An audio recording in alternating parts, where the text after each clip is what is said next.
Glória a Deus pela tua presença nessa noite, glória a Deus pela tua vida. O Senhor Jesus, Ele te ama. Nós cantamos isso agora há pouco, né? Que Ele nos ama. Nós cantamos também, e foi providencial, a canção dizendo que nós achamos o nosso tesouro. E tudo isso nós vamos ver na palavra de hoje, na mensagem dessa noite. E eu queria compartilhar com os irmãos, a gente está nessa série de mensagem, Cartas para a Igreja. E essa série, ela fala a respeito das cartas que Cristo revela a João, lá na ilha de Patmos. Na semana passada nós falamos da primeira carta, que foi para a igreja de Éfeso, exatamente, os Efésios, né? Foi a igreja de Éfeso. E hoje nós vamos falar da segunda carta. Na verdade, a gente não vai seguir essa ordem que você encontra aí na palavra aí, tá? É certinho, exatamente. A gente vai, em determinado momento, a gente vai pular para uma outra igreja por algumas questões específicas. Mas hoje a gente vai falar sobre essa segunda igreja que nós encontramos aqui. A gente está percorrendo todas elas porque nós encontramos nestas cartas um conteúdo muito importante e muito específico para cada um de nós. Porque cada luta, cada dificuldade, a realidade que cada igreja ela vive, ela passa, são situações que nós vivemos hoje também. E por isso nós queremos pedir para que você abra o seu coração, tira todo o filtro, tudo aquilo que pode atrapalhar você de ouvir a palavra do Senhor, e esteja atento e sempre pense assim, puxa, Senhor, o que isso tem a ver comigo? Como igreja, o que o Senhor quer ministrar? Temos irmãos chegando, fiquem à vontade, queridos, vocês são bem-vindos em nosso meio. Estamos falando sobre estas cartas para a igreja.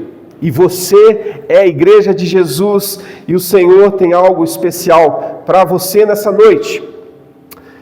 Nós vamos falar sobre essa igreja de Esmirna, né? E aqui a gente vai encontrar inspiração para a gente enfrentar os nossos desafios como cristãos. Nós vamos encontrar ali nesse texto que Cristo está conosco e Ele nos oferece esperança eterna.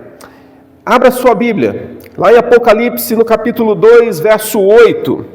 Apocalipse 2, a partir do verso de número 8. Se quiser acompanhar na tela aqui também, você também pode. Apocalipse, lá no final da Bíblia, no capítulo de número 2, a partir do verso 8. A palavra de Deus diz: ao anjo da igreja em Esmirna escreva, essas coisas diz o primeiro e o último, que esteve morto e tornou a viver. Conheço a tribulação pela qual você está passando, a sua pobreza, embora seja rico, e a blasfêmia dos que se declaram judeus e não são, sendo isso sim sinagoga de Satanás. Não tenha medo das coisas que vai sofrer, eis que o diabo está para lançar alguns de vocês na prisão, para que vocês sejam postos à prova e passem por tribulação de 10 dias. Seja fiel até a morte, e eu lhe darei a coroa da vida. Quem tem ouvidos, ouça o que o Espírito diz às igrejas. O vencedor de modo nenhum sofrerá o dano da segunda morte. Nós falamos na semana passada que ao ler Apocalipse nós encontramos muitas metáforas, muitas figuras de linguagem e nós precisamos entender o que cada uma delas tem a ver. Algumas dizem exatamente aquilo que ela está falando. Outras se referem a situações e a acontecimentos do Antigo Testamento. Nós vamos perceber na palavra de Deus, quando nós lemos aqui, na verdade toda ela, mas quando nós olhamos para o Apocalipse, que há muitas conexões com o Antigo Testamento, há muitas conexões com aquilo que os profetas falaram, há muitas conexões com aquilo que Jesus ensinou. São conexões muito importantes e nós precisamos estar claros daquilo que o Senhor quer. Mas então, entrando no texto, eu queria antes pedir para que você imagine, vivendo numa cidade onde ser cristão é mais do que uma escolha de fé. Ser cristão é uma declaração de resistência. Essa era a realidade da igreja em Esmina. Esmina era uma cidade rica, era uma cidade leal ao Império Romano, e a recusa à adoração ao imperador, à figura do imperador, isso era visto como traição. Isso era visto como traição. Essa era a realidade da igreja em Esmina. Essa escolha por seguir Jesus e seus ensinamentos, ela tinha um preço muito alto. Ao contrário do que a gente viu na semana passada, quando a gente falou da igreja em Éfeso, onde existem críticas duras a ela, porque ela tinha abandonado o primeiro amor, vocês devem se lembrar.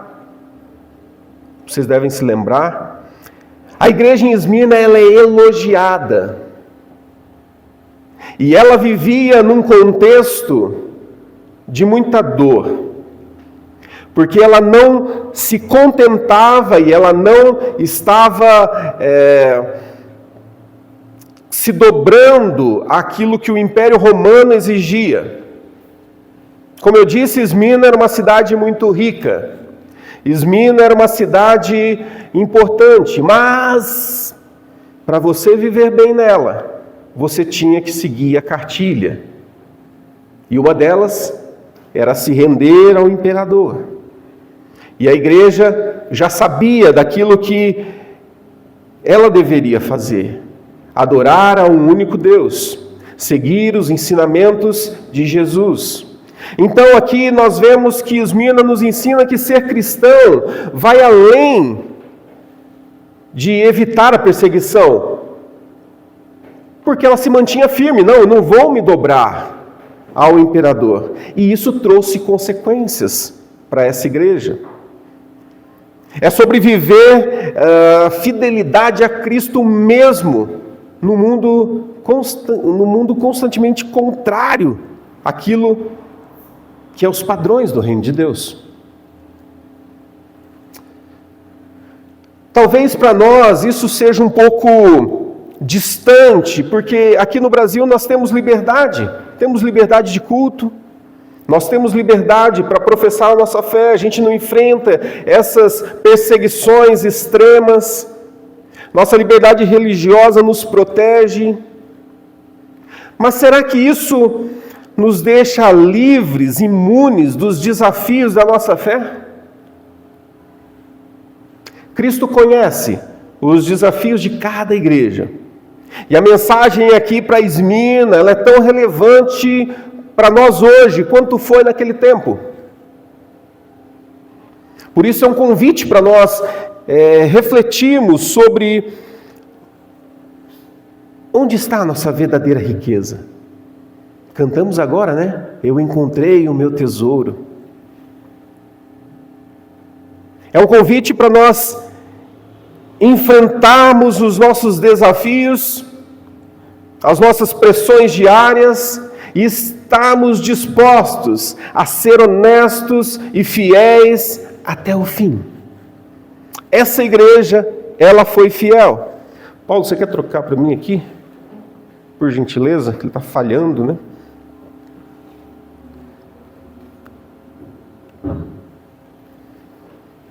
Obrigado. Acho que ele dá a volta aqui. Vamos ver se vem. Amém. Muito bem, então eu queria passear aqui por alguns versos desse texto. E para a gente entender o que nós aprendemos, quais são as lições para a igreja de hoje, a igreja contemporânea, a igreja que nós fazemos parte hoje. Cristo, ele conhece o sofrimento de cada um de nós, de cada igreja. E a gente vê ali então, no verso de número 9, até se o Estevão puder deixar o texto e a gente ir passeando por ele ali, tá? Verso de número 9, diz conheço a tribulação pela qual você está passando. Aqui a palavra grega, tlipsis, a respeito de tribulação, ela transmite a ideia de uma pressão extrema. Sabe quando antigamente ia fazer o vinho, o suco, e a uva era esmagada? Precisava exercer uma pressão sobre ela para extrair o suco. Aqui essa tribulação tem a ver com isso, com esse esmagar, com essa pressão externa. Essa é a ideia do texto. Então aqui Jesus está reconhecendo o sofrimento intenso dessa igreja, causado pelas perseguições físicas, econômicas e sociais. A sua pobreza, no texto fala, a sua pobreza, embora seja rico, a igreja ela enfrentou uma pobreza extrema. Então olha que interessante, o Senhor fala, eu conheço a sua pobreza, embora você esteja sendo rica. Ele está falando de uma outra riqueza, não aquela riqueza monetária, porque ele entendia, ele sabia que a igreja estava sofrendo. E por causa da negativa de se render, se curvar ao imperador, a igreja sofria também sanções econômicas. A igreja também passava, não tinha apoio, era uma igreja que não era excluída. E esse era o menor dos problemas, porque muitos eram mortos. Então, a igreja vivia uma realidade econômica muito sofrida. E o Senhor Jesus fala que conhece a sua pobreza, embora ela seja muito rica. E ela vivia aquele problema, aquela dificuldade, justamente porque era fiel a Deus. Que loucura isso, né? Sou fiel a Deus, mas sofro consequências por causa disso. Interessante, né? Como assim, Deus? E o Senhor fala, você é rica por causa disso. Quando Jesus, ele declara que eles eram espiritualmente ricos, essa riqueza espiritual, ela reflete uma fé inabalável. Reflete uma fé que é mais valiosa do que qualquer riqueza material. Como se dissesse, pode me tirar tudo, mas a minha essência ninguém vai tirar. Você pode me tirar absolutamente tudo que eu tenho. Quem se lembra da história de Jó? Pode me tirar tudo, mas eu vou permanecer fiel. Aqueles que são espiritualmente ricos demonstram uma fé inabalável. E é essa fé que nós precisamos buscar viver. Ele fala ali a respeito de blasfêmia dos que se declaram judeus. Aqui Jesus denuncia a oposição vinda da parte de comunidades judaicas em Esmirna, que infelizmente perseguiam os cristãos. Infelizmente colaboravam com as autoridades, fugindo daquilo que deveria ser a postura da igreja. Blasfêmia dos que se declaram judeus.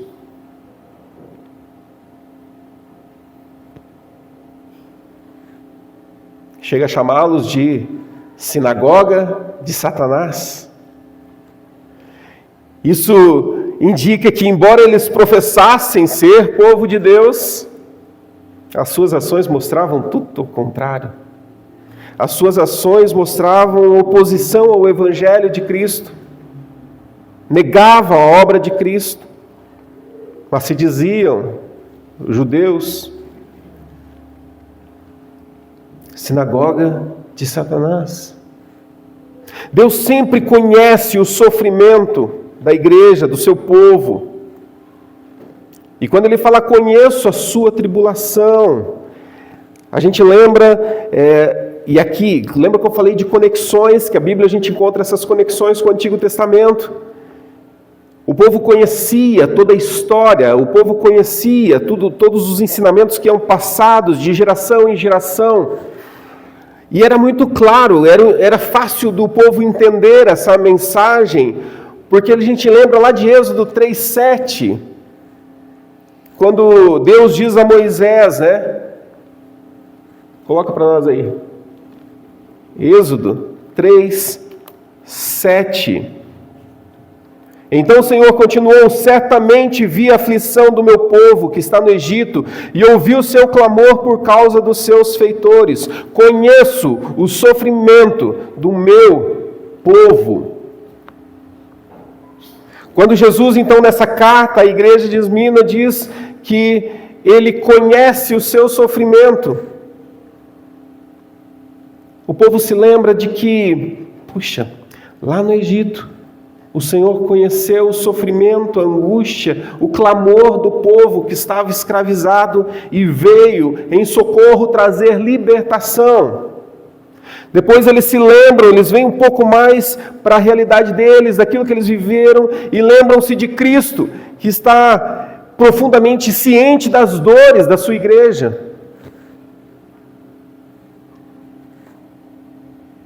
E fala: eu estou com vocês.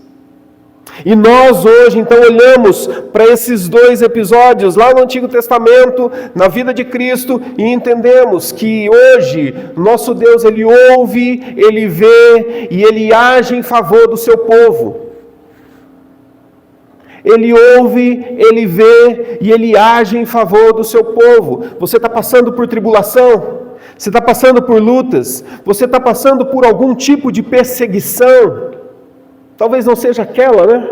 Lá. Mas está passando por algum problema. O mesmo Deus que viu lá no Egito o povo clamando, o mesmo Cristo que diz para a igreja de Esmina: ó, eu conheço as tuas tribulações, é o mesmo Deus que olha para você hoje e diz: ó, eu estou vendo aquilo que você está passando. Eu estou vendo aquilo que você está enfrentando. Eu conheço as tuas dores. Não é um Deus distante, lá longe no céu. Não é um Deus que se afasta. Não é um Deus que joga dados com o universo e está brincando, não. Mas Ele olha para cada um de nós. No Antigo Testamento, frequentemente a fidelidade a Deus, ela trazia vitórias materiais. Contudo, em contextos de perseguição, se os irmãos olharem como exemplo do exílio babilônico, Deus demonstrou que a verdadeira riqueza não era material, mas era a sua presença e as suas promessas. Nós encontramos lá sempre os profetas falando a respeito daquilo que o Senhor iria fazer. E eles se apegavam na promessa, eles olhavam para trás e viam tudo aquilo que o Senhor já tinha feito, tudo aquilo que Deus já tinha feito para o povo, olhava para as promessas então, crendo naquilo que o Senhor ia fazer. Então essa era a ideia das vitórias. Não tinha a ver com algo material, mas era aquilo que o Senhor vai fazer. E eles se apegavam nisso e viviam. E eles desfrutavam da presença do Senhor e viviam crendo nas promessas.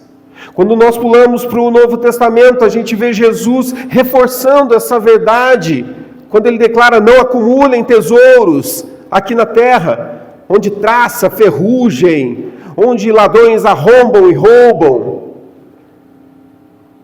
mas acumulem tesouros no céu. Jesus reforçando a ideia de que, não que os bens materiais não sejam importantes, não que os bens materiais devem ser ignorados, não que você precisa viver uma vida de miséria, sabe, de abstinência de todas as coisas, não, nada disso. Mas o que ele está dizendo é que existe algo maior. Ele está dizendo que existe algo mais importante que você precisa buscar. Essas coisas são boas, ter um carro, ter uma moto, ter uma casa, ter um sofá gostoso para você deitar, Quando você chega de uma viagem, né, Paulo? Isso é bom, isso é legal, isso é gostoso, isso é presente de Deus para nós, quando Ele nos proporciona tudo isso. Mas aqui ele diz que existe algo maior. Quando a gente fala encontrei o meu tesouro, a gente não está falando de coisas palpáveis, mas a gente está falando de coisas que vão além disso, são superiores a isso. Cristo vê o teu sofrimento, Ele vê o sofrimento da igreja, assim como Jesus viu o da igreja de Esmirna. Ele conhece as tuas lutas e as tuas dores. E saiba que você, talvez aos teus olhos, talvez aos olhos daqueles que estão ao teu redor, você seja um derrotado, um fracassado. Talvez aos olhos das pessoas que não têm o temor do Senhor, das pessoas que não creem, não acreditam no Senhor, você seja um mané. Com todo respeito aos manuéis, né, que a gente chama de mané. Mas você é um zero à esquerda. Você está perdendo tempo. Você é ninguém. Numa palavra mais forte, você é um trouxa. O que você está fazendo aí na igreja? Olha a vida que você está levando, olha o sofrimento, olha aí, que Deus é esse? Que Deus é esse? Mas aos olhos do Senhor, Ele olha para você e Ele olha para o teu coração e diz: você é rico. Estou olhando para as suas dores, estou olhando para as tuas dificuldades, eu estou olhando para o teu sofrimento, eu estou olhando para a sua pobreza e digo a você: você é rico. Você é rico. Nós precisamos compreender essa riqueza que vem do nosso Deus. Ele está conosco e Ele nos oferece o seu consolo, a sua força.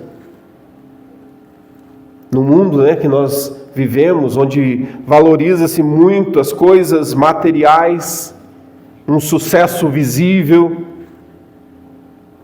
a igreja é chamada então para viver uma riqueza na ótica de Deus, uma riqueza diferente. Meça a tua riqueza pela tua fé, pela tua perseverança, pelo teu amor a Deus, pela sua obediência à palavra. É por ela que você precisa medir a tua riqueza. Esmirna aponta para essa realidade. O sofrimento ele pode ser doloroso, mas nunca é sem propósito. Mas nunca é sem propósito. Se nós olharmos o verso 10, diz: não tenha medo das coisas que você vai sofrer.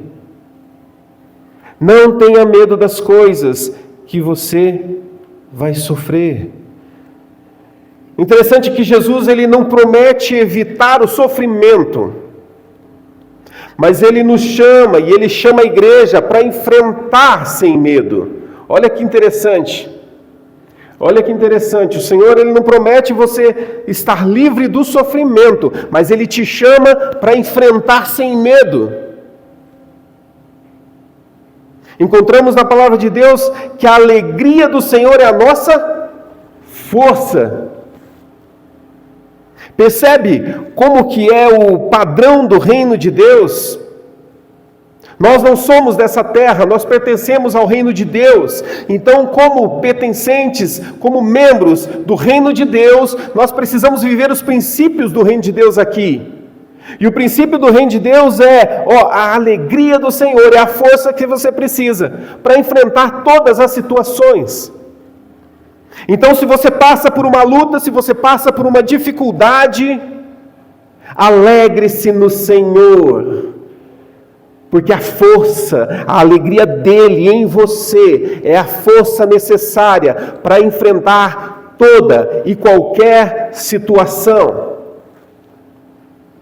Percebe que fica mais fácil? Percebe que é como se você tivesse que carregar sei lá, algo muito pesado e um container, você tem que carregar esse container nas costas, e você fala, puxa, eu não consigo carregar esse container nas costas. Mas você se alegra no Senhor e a alegria do Senhor é a tua força. Então o Senhor vem com um guindaste e te oferece, agora eu vou tentar com esse guindaste aqui. Que é a força do Senhor. Ficou mais fácil? O container continua pesado. O objeto a ser transportado continua pesado. Mas agora você usa uma outra ferramenta, que não são os seus braços. Não é a tua força. É isso que o Senhor nos chama. E a igreja em Esmina entendia isso. E como quem pudesse dizer assim, vão impor sanções sobre nós, vão nos perseguir como igreja, vão fazer isso, tudo bem, continuamos firmes. Somos pobres, passamos por lutas, passamos por dificuldades, mas vamos continuar firmes. Nós veremos aqui que 2 igrejas são elogiadas nessas 7 igrejas aqui. Uma delas é Esmina. As outras a gente vai ver que o cinto come. Mas o Senhor valoriza aquilo que brota do coração, do entendimento daquilo que se deve fazer, mesmo em meio à dificuldade. Se nós encontrássemos um cenário aqui em Esmina, onde fosse tudo bem, nós poderíamos dizer, mas aí é fácil servir a Deus. Olha só, está tudo bom, está tudo legal, olha aí, não tem perseguição, olha só a cidade maravilhosa. A cidade, Esmina é como se fosse Castro, uma cidade não tem problemas, não tem dificuldade, olha só, tudo maravilhoso. É fácil servir a Deus ali. Mas não, a realidade era totalmente oposta. Havia opositores dentro, fogo amigo, né? Dentro da comunidade judaica. E o Senhor diz, eu estou vendo tudo isso aí. Eu estou vendo. E depois ele traz ali, e quando ele fala, a tribulação durante 10 dias, isso aqui é uma expressão simbólica, tá? Não é 10 dias, não quer dizer que todas as tribulações que você vai passar vai durar 10 dias, ok? Bom se fosse, né? Mas não é. É uma ideia simbólica, uma expressão simbólica que representa um período curto, mas completo, dentro da provação. Se a gente lembrar lá de Daniel, no capítulo 1, Daniel e os seus amigos foram testados por 10 dias. A mensagem é muito clara. O sofrimento, ele é temporário. O sofrimento tem um propósito. Por isso, meu irmão, minha irmã, seja fiel. Como ele diz ali, seja fiel até a morte. E eu lhe darei a coroa da vida. Seja fiel até a morte, e eu lhe darei a coroa da vida. A fidelidade, ele é um chamado supremo. É uma postura que nós devemos ter, que pode custar até a minha própria vida, mas eu vou até o fim. Não arredo o pé. Porque eu sei em quem eu tenho crido, e eu sei que Ele é poderoso para fazer infinitamente mais do que tudo aquilo que eu penso, faço, falo. Eu creio num Deus maior.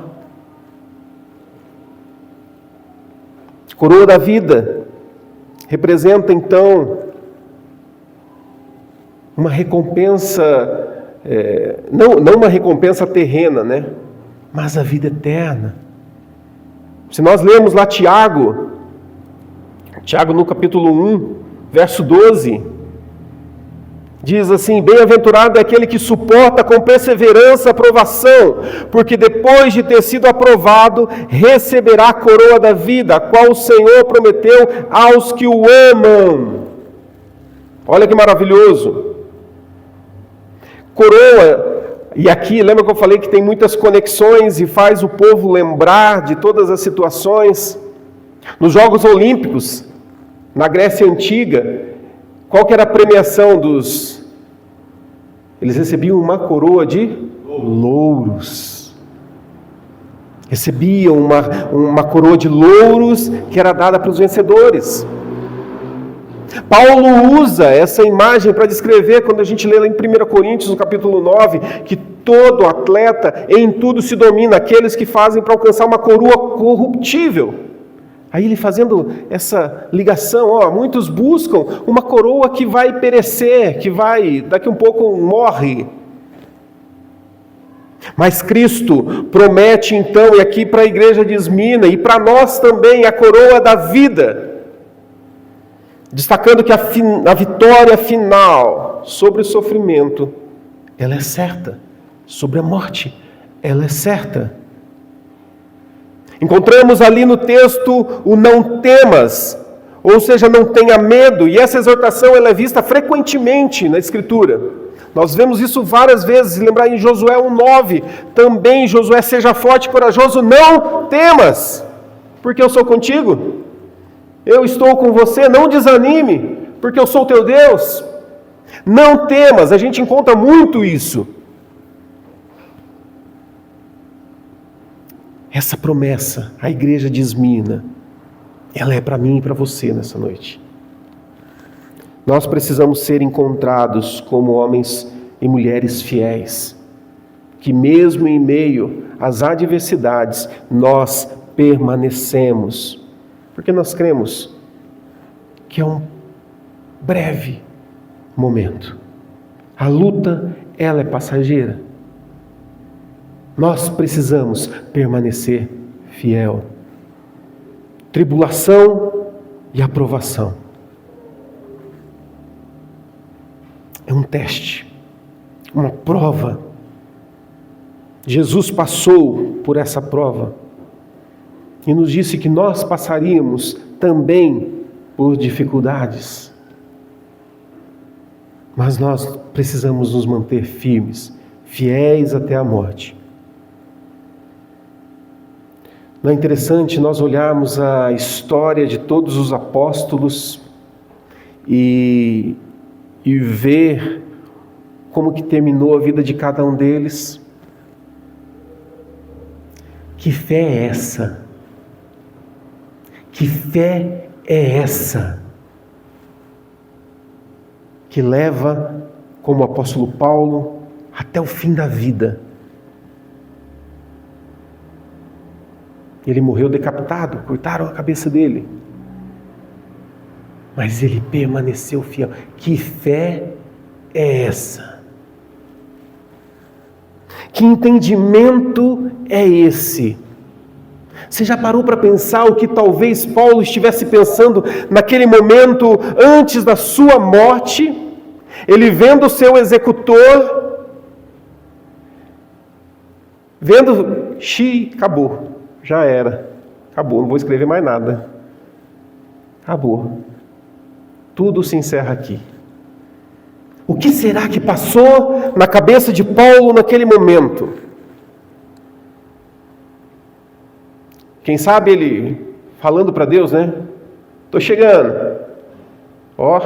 Cumpri minha missão.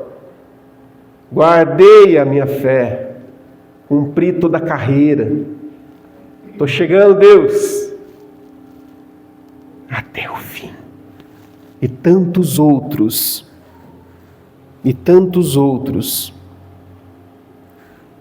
que sofreram. Pedro crucificado de ponta cabeça. Quer dizer, eu não sou digno de morrer como meu mestre. André crucificado em X. Outros feridos à espada. Que fé é essa? Que vitória é essa? todos eles alcançaram a coroa da vida. Todos eles alcançaram essa vitória suprema. E eu garanto que eu duvido que talvez tenha alguém aqui que passou alguma luta como a deles. Passou alguma dificuldade como a deles. Não diminuindo a sua dor, não diminuindo as suas dores, não diminuindo as suas lutas, as suas dificuldades, que para você são grandes, entendemos isso. Mas vale lembrar que o Senhor, como Ele disse a Esmina, Ele diz para você hoje aqui, para a igreja aqui hoje, eu vejo a tua tribulação, eu vejo a tua dor, eu sei do teu sofrimento, eu sei da tua pobreza, mas eu quero dizer que você é rico, permanece até o fim. Permanece até o fim. Porque se você chegar a um momento onde você não vai ver aquela vitória física, aquela vitória, saiba que a tua vitória está garantida na eternidade.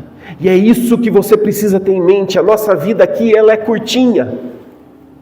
Ela é muito rápida.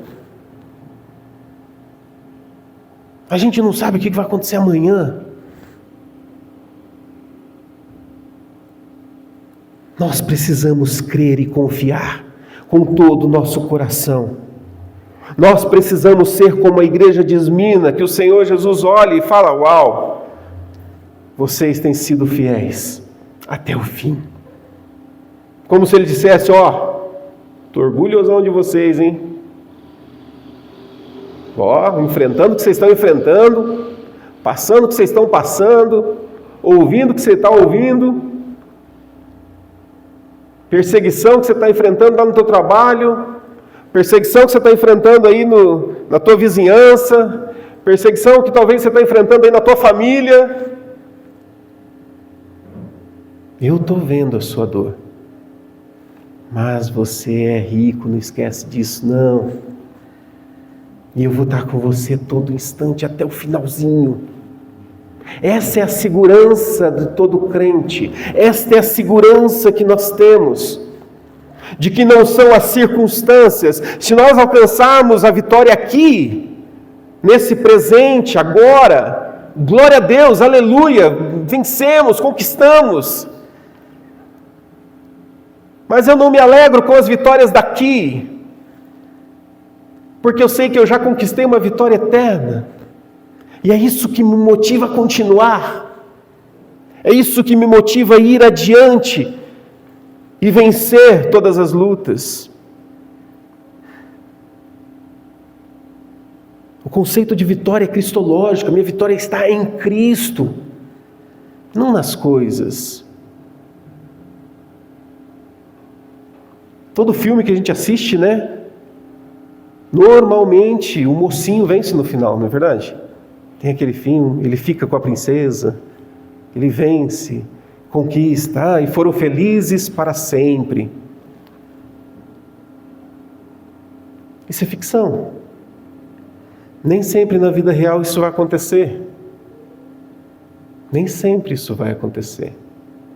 Nem sempre o mocinho vai vencer no final. Lamento te informar e te dar esse spoiler da vida aí, mas nem sempre vai ser assim. Você vai ter perdas, você vai ter problemas na tua jornada. Mas se estamos vivendo com a confiança que a gente já tem uma vitória em Cristo, tudo fica mais fácil. O Senhor sabe de todas as coisas. Ele é o nosso justo juiz. É Ele quem vai cuidar de todas as coisas. Dependa dEle, confie nele e saiba que Ele tem você na palma da sua mão. Lembra da semana passada, quando a gente falou da igreja em Éfeso? E a figura lá dos candelabros, né? Que são a igreja. Que nós possamos ser aquela igreja que brilha, que ilumina, que faz diferença. E nós só fazemos isso quando nós de fato confiamos e praticamos e exercemos a nossa fé. De novo, é muito fácil nós praticarmos a nossa fé quando está tudo legalzinho, quando está tudo bom.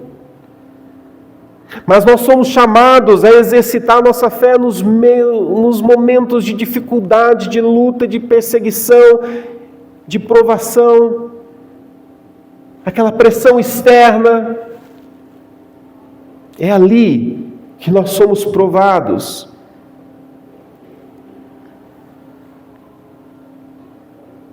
Em Apocalipse 21, 7 e 8 diz, quem vencer herdará essas coisas, e eu serei o seu Deus, e ele será meu filho. Crer nas promessas do Senhor. Nós precisamos crer na vitória que há em Cristo Jesus. Essa é a nossa segurança, meu irmão e minha irmã. Nossa segurança não está em governos. A gente orou pelos governantes mês passado. A nossa segurança não está neles. Porque se tivesse, a gente estava perdido. Porque eles podem errar. Eles podem fazer coisas muito ruins. A nossa segurança está no Senhor. Que mesmo que aconteça uma tragédia, a gente pode dizer, eu sei em quem eu creio. Eu sei em quem eu confio. Eu sei que Ele é poderoso. Eu sei que Ele vai cuidar de mim. Eu sei que Ele vai cuidar de mim. Às vezes, agora não mais, mas antes, quando eu tinha meus filhos menores, eles eram menorzinhos ainda, o Pedro principalmente, e eu falava, puxa vida, o que vai acontecer se um dia eu faltar? O que vai acontecer? Meu Deus! E se eu e minha esposa faltar? O que vai acontecer com eles? Não é desesperador? Não é desesperador a gente pensar numa situação assim?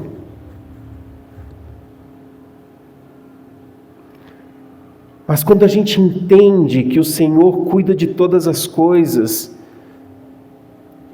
você fala, Senhor, minha segurança não está na força do meu braço, naquilo que eu posso fazer, na minha proteção. Lembra? Se o Senhor não guardar a cidade, em vão trabalha o sentinela. Se o Senhor não fizer, não vai ser você que vai fazer. A nossa segurança está nele. Então, se você enfrenta perseguição, seja como um membro da igreja de Esmina, creia e confie com fé de que o Senhor está olhando e está cuidando. Eu quero encerrar essa mensagem lembrando que esse é um chamado para todos nós. Um chamado urgente e encorajador, para que você, de fato, viva uma fé autêntica, perseverante, mesmo diante de qualquer desafio, qualquer luta, não importa. Jesus conheceu o sofrimento daquela igreja. Ele conhece o teu hoje. Ele conhece as dores hoje. O que a gente aprende com Esmina? Qualquer diversidade, A gente não está sozinho. Persevere. Cristo está conosco. E Ele tem nos sustentado. O verdadeiro tesouro, como a gente cantou, Eu encontrei o meu tesouro. Ele não é encontrado na ausência da dor.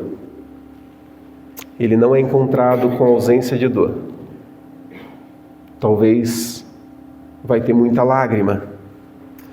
Talvez vai ter muito choro. Talvez vai ter aquele grito, Senhor, me ajuda. Senhor, não consigo mais. Mas é ali que nós vamos encontrar o nosso tesouro. É ali que cada um de nós vamos nos deparar com o cuidado do Senhor E este é o nosso maior tesouro. O Senhor suprindo toda necessidade. Você está pronto para permanecer firme por Cristo? Independente do custo, independente do preço a ser pago? Você acredita que a vitória já é sua em Cristo Jesus? E agora uma pergunta colada com essa: você acredita que a vitória talvez você não veja aqui, mas a vitória já é tua? É isso. Esse é o segredo da igreja de Esmirna. A segurança dela estava em Cristo. E essa segurança é eterna. Por isso a gente pode viver com confiança, não importa o que a gente enfrente. Que a gente possa sair hoje por aquela porta ali com uma coragem renovada. Que você possa sair daqui hoje pronto para viver uma fé vibrante, uma fé perseverante, sabendo que o nosso sofrimento, ele não é em vão, ele é passageiro, ele é temporário. E o Senhor quer nos ensinar com tudo aquilo que a gente enfrenta, com tudo aquilo que a gente passa, Ele quer nos trazer lições importantes. E a primeira delas é: confia em mim. Confia em mim. Que a gente possa viver isso como igreja. A coroa da vida nos espera. Algo muito maior nos espera. O mundo quer a vitória daqui, quer o troféu. O mundo quer isso. O mundo quer ser reconhecido. O mundo quer holofote. Eu quero só passar por aqui, em obediência ao Senhor Jesus. Eu só quero passar por aqui. Eu só estou de passagem por aqui.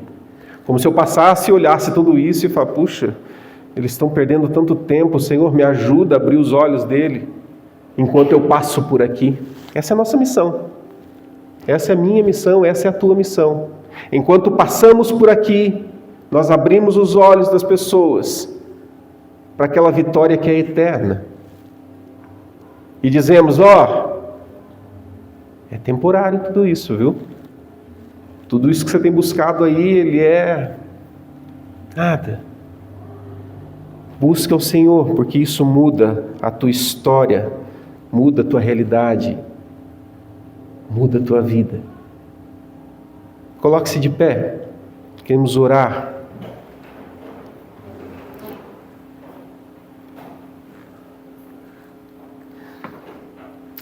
Então essa palavra nos encoraja a continuar perseverantes. Eu não sei o que você vai enfrentar quando você chegar na tua casa, ou quem sabe no teu trabalho amanhã. Mas eu sei que se você chegar com uma postura diferente, a segunda-feira não vai ser aquele dia ruim como muita gente fala. Mas vai ser um dia que você vai falar: Senhor, eu te louvo, porque é mais um dia que o Senhor me deu. E eu vou vivê-lo intensamente. Confiando no Senhor, mesmo que venham as perseguições, mesmo que venham as lutas. Eu confio no Senhor. Senhor Jesus, nós te louvamos, nós te agradecemos, ó Deus, pela tua palavra. Senhor, queremos ser como essa igreja de Esmirna, Senhor. Queremos ser como essa igreja que foi perseverante, mesmo sofrendo perseguição, mesmo sofrendo com uma imposição do governo, da sociedade da época, simplesmente porque eles não se dobravam àquilo que o imperador exigia. Mas eles se dobravam somente a Cristo e viviam um cristianismo verdadeiro. Senhor, nós queremos ser como a igreja em Esmirna, que aparentemente era uma igreja pobre, quem sabe aos olhos do homem uma igreja pobre, mas aos olhos do Senhor uma igreja rica, uma igreja viva, uma igreja vibrante. Senhor, queremos ser como esta igreja. Senhor Jesus, que o Senhor possa realmente ministrar o nosso coração e trazer essa certeza, essa confiança a cada um de nós, ó Deus. Senhor, aqueles que estão enfrentando lutas, ó Deus, eu não sei, mas aqueles que estão enfrentando perseguição, dificuldade, quem sabe lá no trabalho, Senhor, eu oro para que o Senhor venha com poder, que o Senhor venha com poder sobre cada um. Senhor, aqueles que enfrentam lutas e dificuldades, pressões dentro da própria família, Senhor, eu quero em nome de Jesus pedir, Senhor, vem em socorro a cada uma dessas pessoas. E que o Senhor revele ao coração delas, ó, eu estou com você, não temas. Senhor, em nome de Jesus, independente das circunstâncias, independente dos problemas, nós queremos viver mais para Ti. Nós queremos viver intensamente o Teu Evangelho. Nós queremos ser uma igreja que alegra o Teu coração, ó Deus. Que não é uma igreja que é reprovada pelos seus atos, mas é uma igreja que é reconhecida pelo Senhor. E o melhor reconhecimento que nós podemos ter é do Senhor. E é esse reconhecimento que nós buscamos. Então, Deus, nós colocamos esta igreja para que ela seja realmente uma igreja aos Teus olhos exemplar, Senhor Jesus. Faz isso, Deus, na vida de cada um de nós, a começar em mim, Senhor. Faz isso e nos transforma para que nós possamos viver algo novo nesse tempo e que nós possamos ser como um luzeiro para aquelas pessoas que vivem em sofrimento e precisam de clareza, de enxergar essas verdades que a Tua palavra traz, ó Deus. Faz isso, Deus, em nós, faz isso através de nós, nos rendemos diante do Senhor, porque o Senhor é soberano sobre todas as coisas e nós vivemos para Te adorar, Senhor. No nome de Jesus. Amém. Amém.